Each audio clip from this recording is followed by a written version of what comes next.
Hi hello नमस्कार. मी तुमच्या सगळ्यांची लाडकी रेश्माच किचनमध्ये तुमचं स्वागत करते. आज आपण आपल्या चॅनलवर गणेश चतुर्थी स्पेशल एक छान असा मोठा मोदक बनवणार आहोत.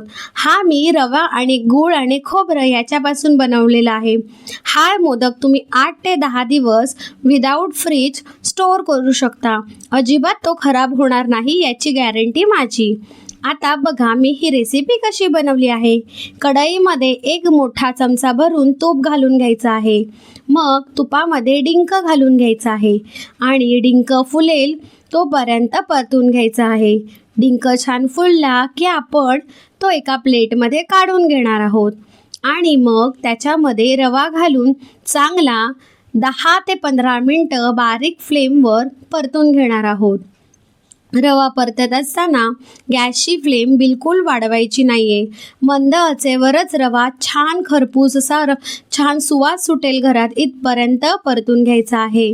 रवा परतत असताना त्याच्यामध्ये थोडंसं मीठही घालायचं, म्हणजे काय होईल, रवा छान परतला जाईल.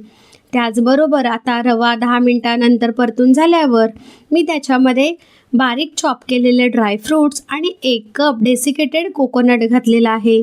मग तेही छान परतून घ्यायचं आहे. हे छान परतून झालं की मी केशर घातलेलं दूध घातलेलं आहे आणि पुन्हा एकदा 5 ते 7 मिनटं छान परतून घेणार आहे. केशराच्या दुधामुळे रवा छान फुलतो आणि त्याला छान असा स्मेल येतो. मग ह्याच्यामध्ये 1 कप इतकी गूळ खिसलेलं घालायचं आहे.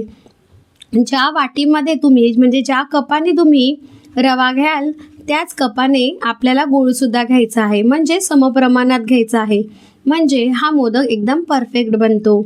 मग आपण मोदकाच्या साच्याला तूप लावून घेणार आहोत. इथे मी अर्धा किलो वजनापेक्षा थोडा जास्त बसेल इतक्या मोठ्या साईजचा मोदक बनवत आहे.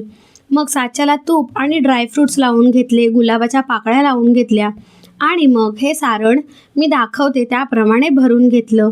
छान दाबून दाबून घट्ट भरून घ्यायचं आणि मग हलक्या हाताने त्याला डिमोल्ड करायचा आणि मग गणपती बाप्पाला नैवेद्य दाखवायचा.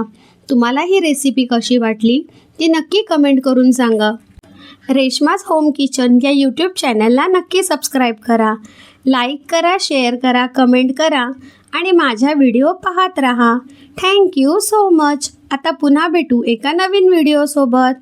गणपती बाप्पा मोरया.